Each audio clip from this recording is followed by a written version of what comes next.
Hello, friends. It is Thursday, July 23rd.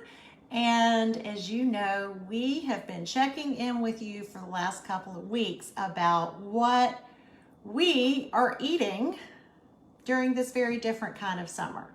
So I'm Catherine Ann, and I am here to tell you what I've been eating. And if you're like me, your comfort foods have kind of morphed through these stay-at-home days, according to the season. You know, I started out wanting chili and soup and things like that, but now that it's summer, I feel like it's time to kind of go with the seasons a little bit. So in late July is where we are, and so I've got to turn to my summer happy food, all right? For me, that happy food is vine-ripened tomatoes. Not the kind you get at the store usually. I like to get these at like a farm or at a farmer's market, or I love the roadside stands. To me, there's just nothing better than a real red, solid red, all the way through ripe tomato. All right, so I grew up in a family where we never bought our produce in the grocery store. We grew it either in a backyard garden, in a relative's backyard garden, or at my grandparents' farm, which grew all kinds of things, but mostly tomatoes. So through all of that, I have to remember every summer just how amazing fresh tomatoes are. I mean, we had green beans and corn and peas and cantaloupe and watermelon and peanuts and cabbage and turnips. But the thing that says summer to me is a red tomato. So today we are going to make a tomato pie.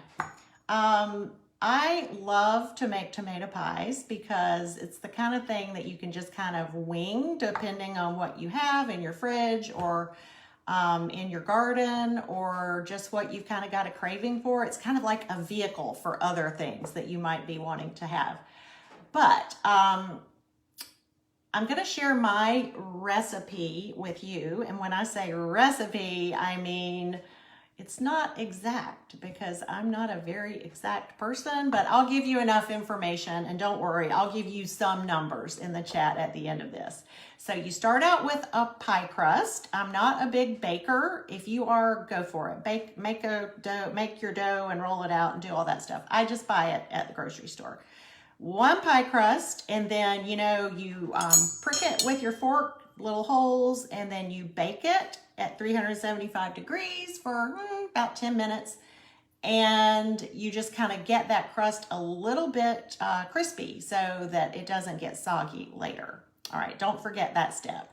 In the meantime, what you can do while that's baking, if you like, is get some tomatoes. I can't tell you how many because it depends on how big they are.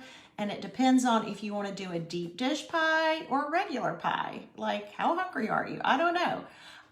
Just get more than you think you need. How about that?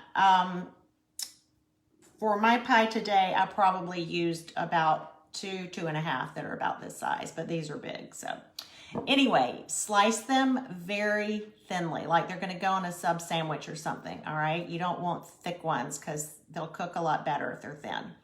Okay, then you're gonna need some fresh basil, if you like basil. See, here's the tricky part. The rest of it, as long as you've got a crust and tomatoes and some cheese, I'll let you pick. I like fresh provolone. I like the kind that comes in the log and you just either slice it off or sometimes it's already sliced.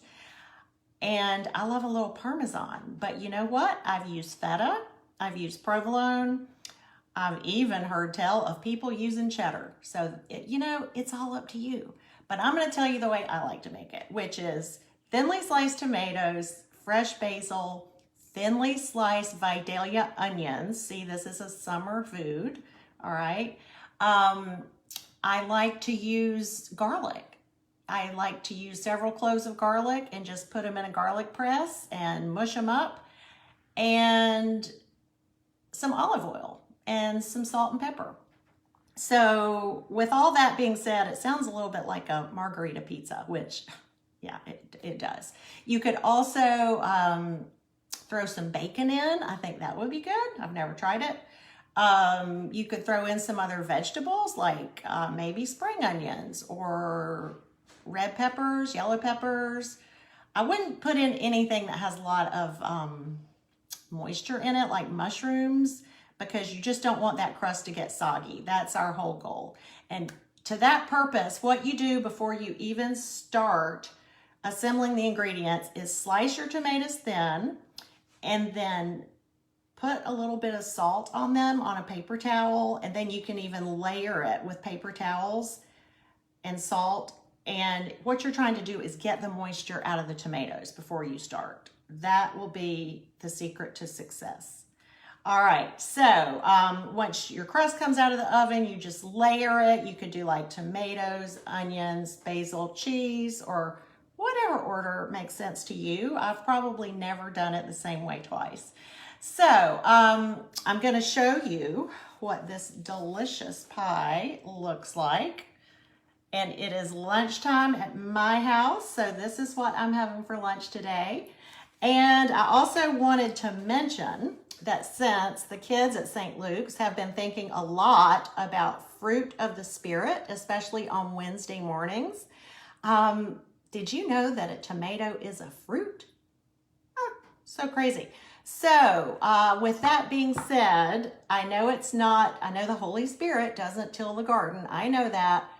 But for me, in summertime, a ripe tomato brings me joy and peace and gentleness and patience.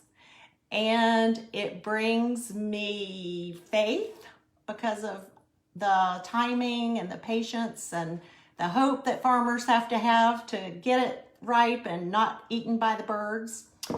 And after I eat a piece of tomato pie, I'm gonna need some self-control because honestly, that's gonna be called for today. So that is all I have for you on tomato pie. Some people like to put mayonnaise and cheese on top. I'm just gonna tell you right now, I do not subscribe to that theory. I love mayonnaise, but I kind of like to keep it on a sandwich personally, but you do you. Anyway, I just drizzle a little olive oil across the top before I put it in the oven. And that is pretty much the only fat I put in it. Well, other than the pie crust.